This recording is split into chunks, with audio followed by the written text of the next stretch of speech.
माझ्यासाठी आदरणीय पूजनीय आहात. तुमच्या सगळ्यांच्या चरणी साष्टांग दंडवत करतो आणि सेवेला सुरुवात करतो. प्रस्तुत अभंगातून जगद्गुरु तुकोबराय आपल्याला संतांची भक्तांची आंतरिक लक्षणं सांगतात. महाराज भक्त ऐसे जाणा जे देही उदास गेले आशा पाश निवारुणे. अभंगातून जगद्गुरु तुकोबराय काय भक्तांची आंतरिक लक्षणं सांगतात. भक्त नेमकं कुणाला म्हणायचं? आता हे लक्षणं हे सगळे महाराज जे सगळे शिकलेले आहेत त्याच्यामुळे आहे थोडंसं जरा म्हणजे थोडं सांगतो. महाराज लक्षणं ते केलेले आहेत. महाराज लक्षणाचं लक्षण करत असताना शास्त्रामध्ये केले एखाद्या वस्तूतला एखाद्या पदार्थातला असाधारण धर्म सांगणं याला काय म्हणतात? लक्षण म्हणतात. कशासाठी केला जातो? त्या वस्तूचं त्या पदार्थाचं आपल्याला ज्ञान होण्यासाठी त्या वस्तूचं पदार्थाचं काय केलं जातं? लक्षण केलं जातं. म्हणजे त्याच्यातला असाधारण धर्म सांगितला जातो. म्हणून त्याच्यामध्ये 3 दोष रहित ते लक्षण असलं पाहिजे. अतिव्याप्ती अव्याप्ती असंभव तिकडे काय मी जास्त ऐकण्यात जात नाही.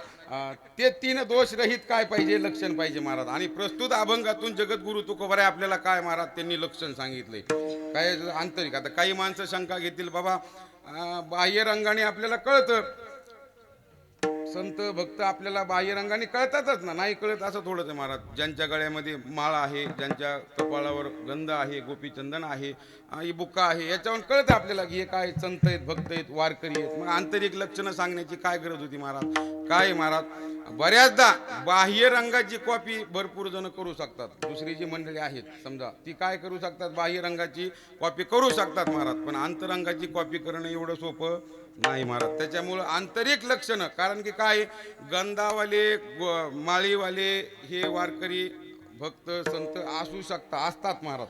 पण सगळेच असतात असं नाही. काही माणसं दांभिकपणा सुद्धा करतात महाराज. कशासाठी? लोकांनी आपल्याला मानावं त्याच्यावर खपतंय म्हणून काय लोक करतात कॉपी. समजा कळलं का? दंभ करे सोंग मानावया जग मुखे बोले त्याग म्हणी नाही. म्हणजे लोकांनी आपल्याला मानावं म्हणून काय करतात? दंभ करू शकतात. पण आंतरिक कॉपी करणं एवढं सोपं नाही महाराज. तुमच्या माहितीस्तव एक विषय सांगतो महाराज.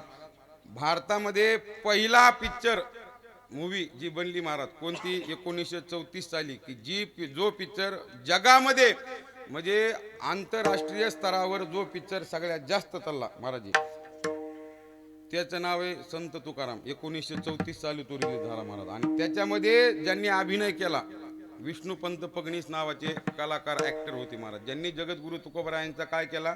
अभिनय केला महाराज. आज जे आपण हे सगळे तुकोबरायांचे फोटो बघतो ना महाराज ती त्यांची कृपा आहे. कुणाची? विष्णुपंत पगणीसांची महाराज. आणि त्यांनी अभिनय असा केला महाराज म्हणजे मी कशासाठी सांगतो हे उदाहरण. आंतरंगाची जर कॉपी केली संतांची भक्तांची परत वापस येणं नाही महाराज. करणं एक तर शक्यच नाही, करूच शकत नाही. बाहेर करू शकतो, माळ घालणं, गंध लावणं, टपूचं हे सगळं होऊ शकतं, पण आंतरंगाची नाही महाराज. ज्या वेळेस 1934 साली तो पिक्चर रिलीज झाल्यानंतर एवढा चालला अपेक्षेपेक्षा खूप जास्त चालला. चालल्यानंतर मग जे प्रोड्युसर म्हणजे ज्यांनी पैसा लावला पिक्चरला ते आणि डायरेक्टर निर्माता 2 जण आले महाराज. विष्णुपंत फडणवीसांनी पूर्ण जीवनचरित्र तुकोबरायांचं बघितलं महाराज. काय केलं? त्याचा अभ्यास केला आणि चिंतन केलं महाराज. इतके रथ झाले पिक्चर त्याच्यामुळे चालला महाराज. मग चालल्यानंतर हे 2 जण आले आणि त्यांना अभिनय केला. अभिनय इतका गाजला की सगळीच माणसं त्यांना काय त्या नावाने म्हणजे ओळखीनच गेलो कोणी. सगळी माणसं त्यांना म्हणालेली महाराज. काय महाराज? ते 2 जण आले म्हणले महाराज ही तुमची दक्षिणा म्हणली. आपलं जे पिक्चरचं जे बजेट ठरलं होतं हे तुमचं बजेट म्हणले. महाराज म्हणले नाही. विष्णुपंत फडणवीस म्हणले नाही मला नको म्हणले. आता त्या डायरेक्टरला आणि प्रोड्युसरला वाटलं की पिक्चर जास्त चालल्यामुळे महाराजांची अजून काही अपेक्षा वाढली का काय. ते म्हणले महाराज आपलं ठरलं त्याच्यापेक्षा दुप्पट पाकिट आहे म्हणले हे. विष्णुपंत फडणवीस म्हणले अहो एवढ्या मोठ्या महात्म्याचं एवढं वैराग्यवान महात्म्याचा मी जीवनचरित्र आणि त्याचा मी अभिनय केला महाराज. तो अभिनय केल्यानंतर हे तुच्छ जे पैसा आहे हे घेण्याची माझी इच्छा राहिलेली नाही महाराज. आणि घेतलाच नाही त्यांनी. तुम्ही बघा विकिपीडियाला त्यांचं वाचा महाराज. जे विष्णुपंत फडणवीस तुम्ही नुसतं टाकान वाचा महाराज. त्यांनी सांगितलं ते तुकोबरायांचंच एक नाटक होतं. त्या नाटकामध्ये जीव सोडला महाराज त्यांनी. वैकुंठ गमनाचा जो प्रसंग आहे त्याच्यामध्ये त्यांनी जीव सोडला. म्हणजे कशासाठी सांगतोय मी? अंतरंगाची कॉपी करणं एवढं सोपं नाही महाराज. आणि जर केली तर परत तो माणूस वापस येऊ शकत नाही महाराज. विठ्ठल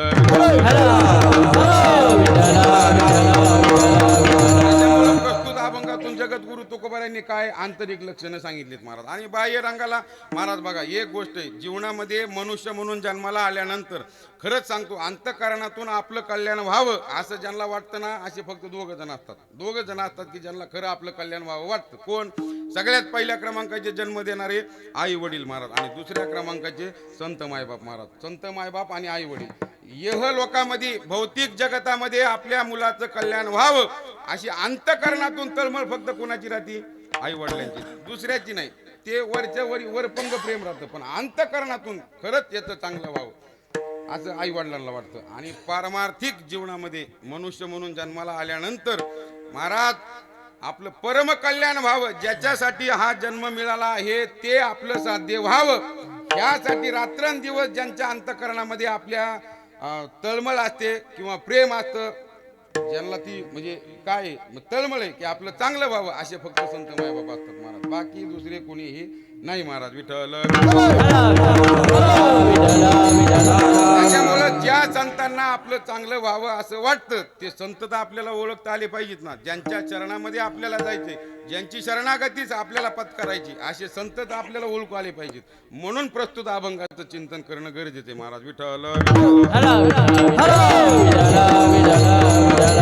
महाराज बरं का, जुन्या काळातली गोष्ट म्हणजे किती बाह्य रंगाला फसल्यानंतर किती अडचण होती महाराज. जुन्या काळातली गोष्ट, रामायण एका गावामध्ये नाटक आलं होतं. नाटक म्हणजे ती रामायण त्यांनी असं, जुन्या काळात काही माध्यम नव्हतं, नाटकच होतं. मग नाटकामध्ये काय, ती सगळी मंडळी जे रामायण जे आहे त्यांनी असं ते अभिनय केला, साकारलं महाराज. आणि ती कलाकार मंडळी अशी महाराज, एका होणे बळी रे महाराज, एकदम भारी भारी, एका चढ एक महाराज, असं त्यांनी ते रंगीलं का नाही नाटक महाराज. अक्षरशः म्हणजे सगळं गाव असं भावनिक करून टाकलं. भावनिक म्हणजे काय, लोक स्तब्ध झाले महाराज, एकदम बघताना असे एकदम तन्मयतेने सगळं बघायला लागले महाराज. सगळं जग विसरून त्या नाटकामध्ये सगळे, म्हणजे असं वाटायला लागलं लोकांना की आपण साक्षात हे आपल्या समोरच चालू आहे महाराज. काय रामायणाच्या काळामध्ये, त्या युगामध्ये आपण होतो असं त्यांनी अभिनय केला महाराज. पण त्यातले त्यात एक जे होतं महाराज, सीतामायाचं पात्र जे होतं ना रंगवलेलं महाराज, त्या व्यक्तीनं काय केलं महाराज, इतका जीव ओतला त्या अभिनयामध्ये, इतकं ते साक्षात सीतामाया लोकांच्या समोर उभा केली महाराज. आणि शेवटचा जो प्रसंग आहे महाराज, त्या प्रसंगामध्ये अक्षरशः अख्खं गाव जे आहे, सगळी मंडळी जी आहेत महाराज, सगळी ढासा रडायला लागली महाराज तो प्रसंग बघून. इतकं प्रत्येक जण म्हणजे असं डोळ्यातून सगळ्यांच्या पाणी, अति भावनिक झालं महाराज. आणि नाटक संपलं, पडदा पडल्यानंतर मग एक अति भावनिक, अति म्हणजे अति भावनिक, डोळ्याला त्याच्या धारा महाराज, रडत तो गेला महाराज. गेल्यानंतर त्याला तिथं अडवलं ते नियोजनावर. म्हणले कुठं चालला? म्हणलं मला सीतामायाचे दर्शन घ्यायचे. त्याला ते म्हणले, अरे बाहेरच्या माणसाला आत जायला परमिशन नाही. म्हणलं ऐका, एकच मिनिटामध्ये मी गेलो, सीतामायाचं दर्शन घेतो आणि लगेच वापस येतो. तुला सांगितलेलं कळत नाही का रे? म्हणले मूर्ख आहेस का तू? बाहेरच्या व्यक्तीला आत जायला परमिशन नाहीये म्हणले, कळत नाही का?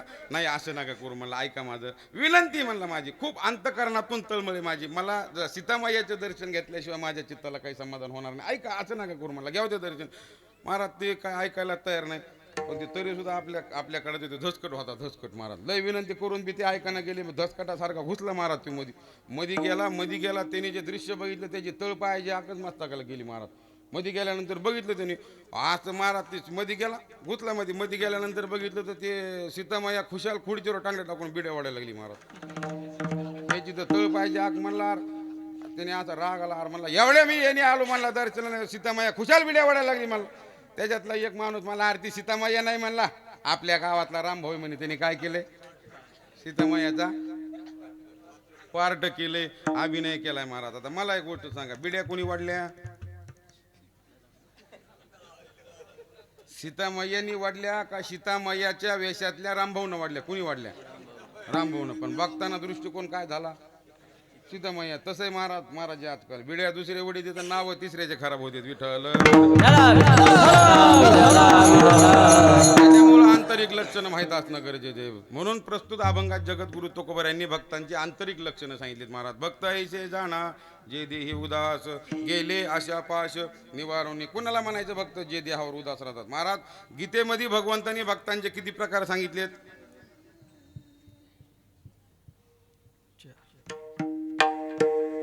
तुला काय उभा केले म्हणून आहे का नाही? आम्ही सांगायचं म्हणलं किती सांगितलेत? चार प्रकार सांगितलेत महाराज. सगळ्यात पहिल्या क्रमांकाचा अर्थ भक्त, दुसऱ्या क्रमांकाचा जिज्ञासू, तिसरा अर्थार्थी आणि चौथा ज्ञानी भक्त महाराज. सगळ्यात पहिल्या क्रमांकाचा अर्थ भक्त, भगवंताची भक्ती करतो पण संकटाच्या वेळी महाराज सगळीकडे तो चित्त काढून एकदम एक चित्त होऊन जो भगवंताचा धावा करतो. म्हणजे उदाहरण सांगायचं झालं तर जसं भरपूर पुष्कळ उदाहरण आहेत महाराज. द्रौपदी मातेचं यावेळेस कौरव सभेमध्ये वस्त्रहरण होऊ लागलं महाराज. सगळीकडे बघितलं सगळीकडून निराशा पदरात पडल्यानंतर भगवंताचा धावा केला. कोठे गुंतलासी द्वारकेच्या राया भगवंताचा. म्हणजे आर्त होऊन देवाची भक्ती करणारे गजेंद्र. आता श्रीमद भागवत कथामध्ये तुम्ही ऐकलंच असेल, हरी अवतार जो आहे महाराज भगवंताचा, तो कशासाठी? गजेंद्रासाठी, हत्तीसाठी भगवंतांनी काय केला? हरी अवतार घेतला. म्हणजे आर्त होऊन देवाचा धावा करणारी सगळ्यात पहिल्या क्रमांकाचे आर्त भक्त. दुसऱ्या क्रमांकाला जिज्ञासू भक्त. जिज्ञासू म्हणजे काय? भगवत तत्वम ज्ञातुम इच्छती यह सह, ज्याला देवाला जाणून घ्यायची इच्छा आहे.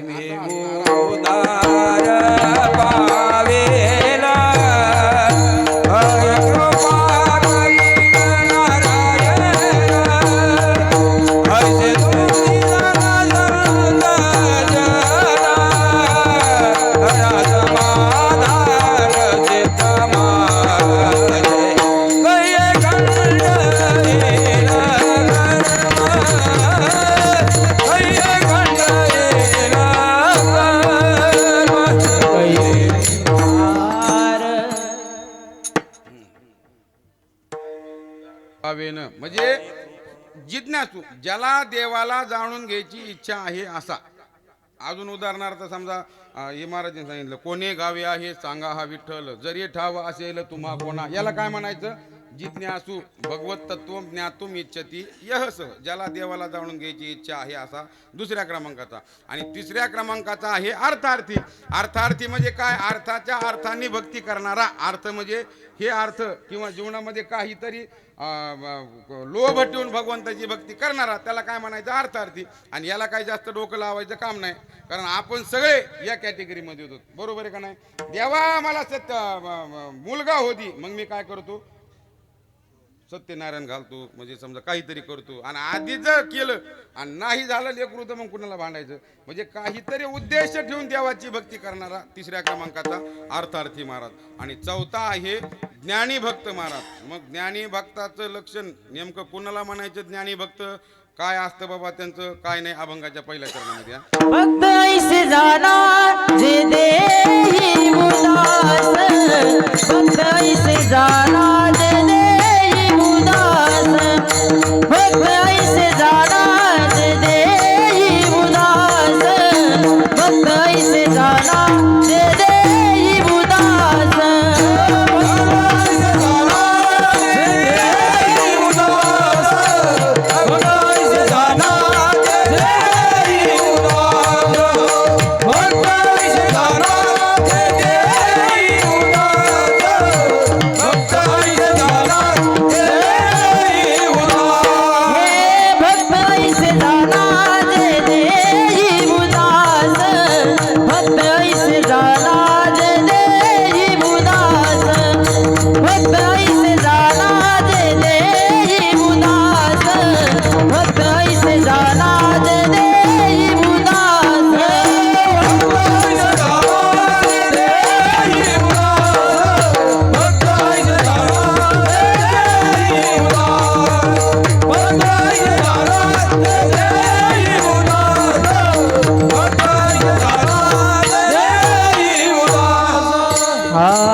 पास निवारोने गेले आशा पास निवारोने, गेले आशा पास निवारोने, गेले आशा पास निवारोने, गेले आशा पास निवारोने,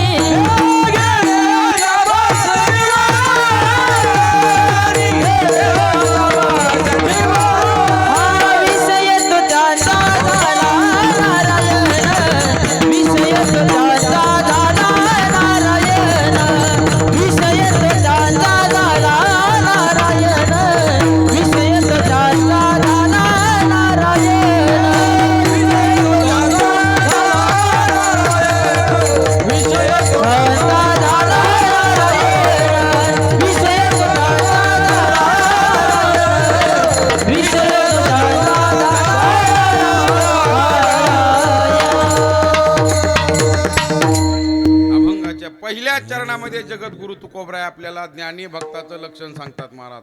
भक्त ऐसे जाना जे देही उदास गेले आशा पाश निवारुनी. कुणाला म्हणायचं भक्त? जे देहावर उदास राहतात त्यांना काय म्हणायचं? भक्त म्हणायचं महाराज. भक्त ऐसे जाना जे देही उदास गेले आशा पाश निवारुनी. जे देहावर उदास राहतात. इथं एक शंका होईल महाराज, हे ज्ञानी भक्ताचंच लक्षण आहे. कशावरून म्हणतात तुम्ही नेमकं? कारण महाराज देहाच्या संबंधाने स्वरूपत्वेनं ज्ञान हे फक्त कोणाला राहतं? त्या ज्ञानी भक्ताला राहतं महाराज. आपल्याला तुम्हाला आम्हाला पाठांतर भरपूर आहे, पण त्या ज्ञानावर आपण आरूढ नाहीत महाराज. म्हणजे शास्त्राच्या शास्त्र शिकलो, आपल्याला गाथा पाठ आहे, ज्ञानेश्वरी पाठ आहे, सगळं पाठ आहे, पण देहाच्या संबंधाने स्वरूपत्वेनं ज्ञान आपल्याला नाहीच आहे महाराज. मग काय, हे ज्ञान फक्त त्या ज्ञानी भक्ताला राहतं महाराज. त्याच्यामुळं काय, ते त्या ज्ञानावर आरूढ आहेत महाराज. स्वरूपत्वेनं देहाच्या संबंधाने ज्ञान आहे आणि ते ज्ञान त्याला असल्यामुळे ते काय राहतात? देहावर उदास राहतात. विठ्ठल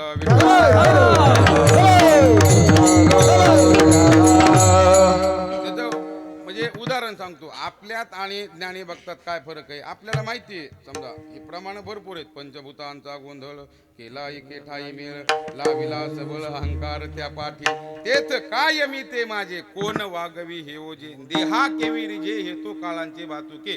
आपण म्हणतो महाराज, काय खरं महाराज?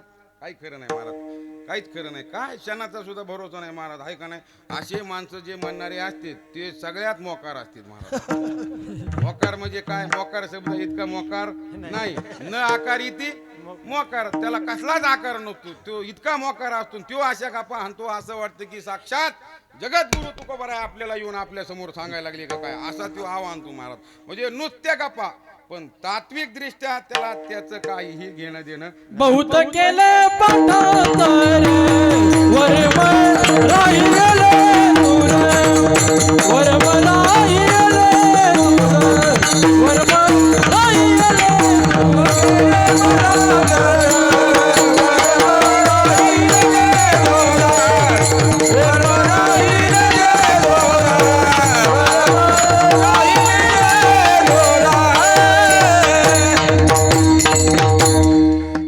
पाठांतर वर्माचं काय घेणं देणं नाही. तसं ह्याच्यासाठी उदाहरण सांगतो महाराज. आपल्यात आणि त्याच्यात काय फरक? नुसते आपल्या गापा दोघ जण मित्र असं तिकडे लोणावळा खांडावळा तिकडे आहे, तिकडे पुण्याकडे कुठं मुंबईकडे तिकडे गेले महाराज फिरायला.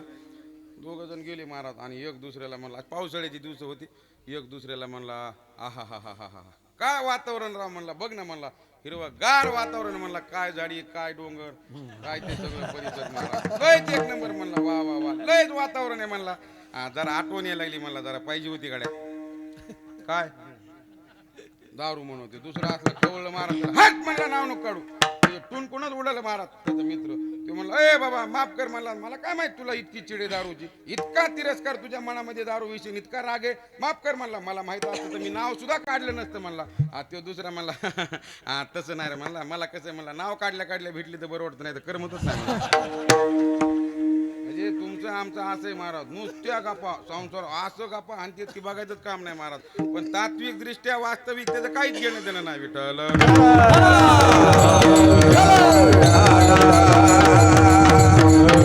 त्याच्यामुळं काय, हे जे लक्षण आहे ते ज्ञानी भक्तांचे महाराज. कारण की काय, देहाच्या संबंधाने ज्ञान आहे. पंचभौतिक आपलं शरीर आहे महाराज, पंचभूतांपासून बनलेले महाराज. त्याच्यामुळं काय, आणि सृष्टीचा नियम आहे उपजेते नाशी. त्याचा या सृष्टीमध्ये जी जी गोष्ट जी जी वस्तू जन्माला आली तिचा एक ना एक दिवस ज्याला उत्पन्न झालं त्याचा नाश. ते घटपटाचं लय भारी त्याच्यामध्ये जी गोष्ट उत्पन्न झाली त्याचा काय होतो, नाश हा निश्चित आहे महाराज. मग तसा हा जो आपला देह आहे, हा देह काय उत्पन्न झालाय, जन्माला आलाय, कधी ना कधी काय याचा जन्म झालेला ना उपजल्या पिंडा मरण सांगाले, मरते उपजले सवेते जे, मरते उपजे उपजल्या पिंडा मरण सांगाले, मरते उपजले सवेते जे, मरते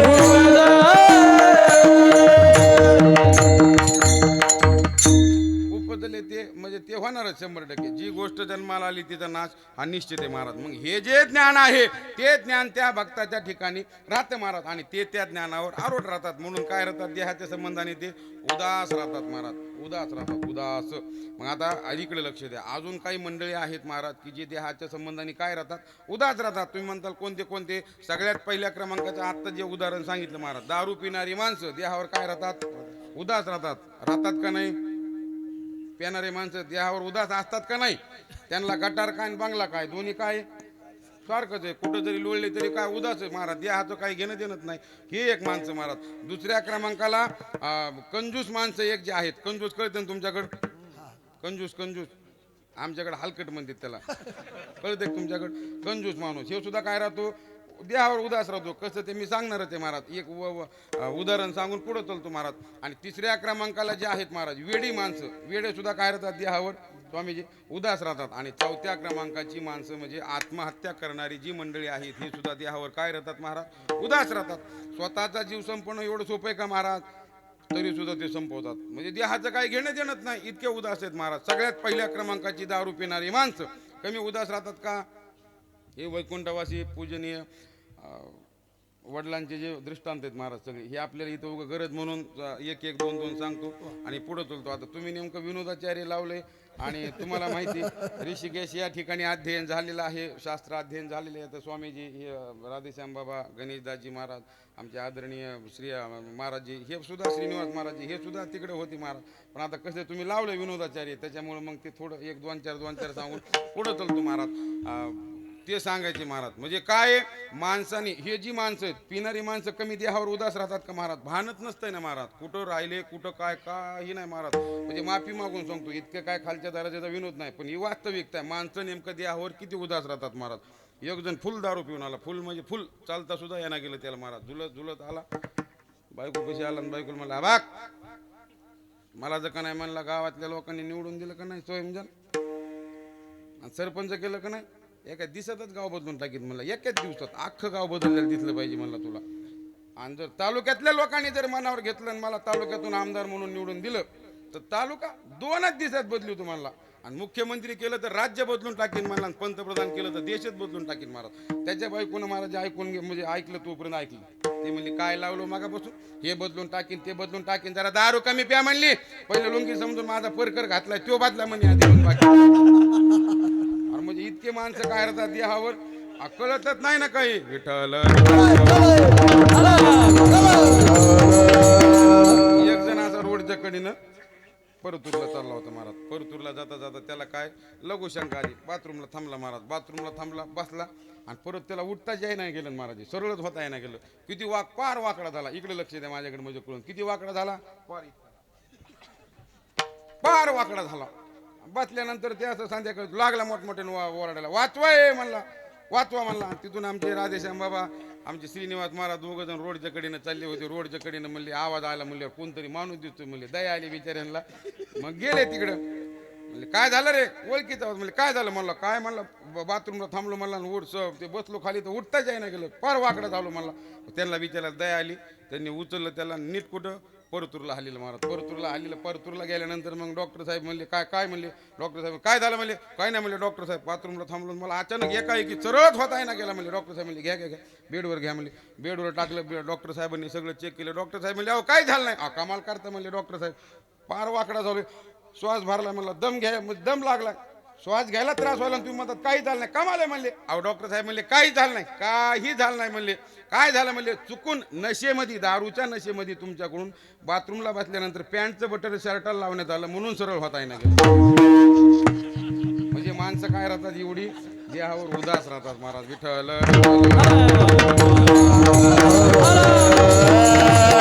काही विनोद 5G असतात, कळतंय का बघा महाराज. काही लईच माणसं महाराज. एक जण परतूरला गेला. आता परतूरून 4 चाकी गाडी घेऊन जायचं, 4 व्हीलर, किती वेळ लागेल जाऊन यायला महाराजी?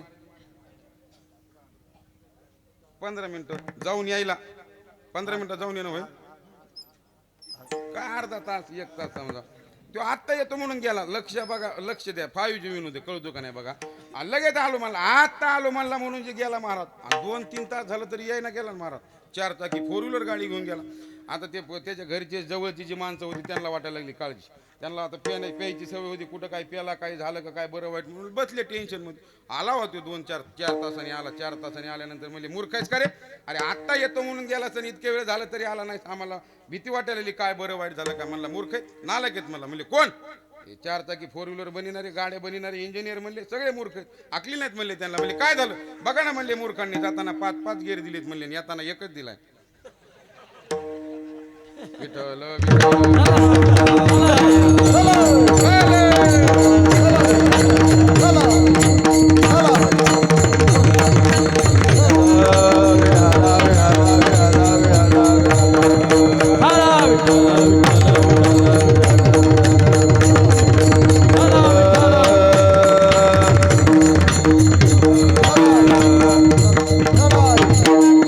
आदरणीय पूजनीय ज्यांच्या मुखातून आपण गोड अशी श्रीमद भागवत कथा श्रवण करत आहात, अशी महाराष्ट्रात काय महाराष्ट्राच्या बाहेर सगळीकडेच जे चालतात महाराज, आणि श्री क्षेत्र वृंदावन धाम येथे राहून ज्यांचं अध्ययन झालेलं आहे, आमचे ज्येष्ठ गुरुबंधू असणारे, खूपच ज्यांचा आवाज असा सुंदर आहे. आता तुम्ही ऐकतातच, ते काही सांगायची जास्त गरज नाही. रोजच तुम्ही ते तुमच्या नशिबात आहे, आमच्या नाही नशिबात, रोज श्रवण करत आहात. आदरणीय पूजनीय आमचे गणेशानंदजी महाराज यांची उपस्थिती आहे.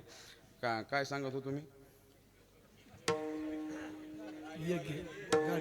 कीर्तन हा, ते विनोद, ते उगा आपलं आठवण दादांची म्हणलं ते सांगत होतं.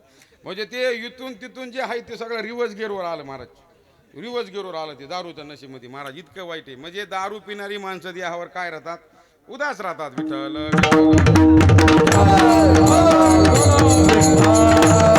दुसऱ्या क्रमांकाला कोण होतं, कंजूस माणसं. बघा तुम्ही, काही माणसं महाराज या म्हणजे कशाला जन्माला येतात हेच कळत नाही. नुसतं रात्रंदिवस महाराज पळ पळ पळ पळ पळ पळ करायचं, रात्रंदिवस कष्ट, रात्रंदिवस कष्ट, परमार्थाचा तर पत्ताच नाही, स्वतःच्या पोटाला खात नाहीत. करतेच कशासाठी काही कळत नाही महाराज. आहेत का नाही, मला एक गोष्ट सांगा, स्वतःच्या पोटाला मारणं देह जाळणंच आहे ना महाराज, का चुकीचं आहे? स्वतःचा देह जाळणं म्हणजे न खाणं म्हणजे देह जाळणं. मग आता ही सुद्धा काय राहतात, देहावर उदास राहतात महाराज. विठ्ठल विठ्ठल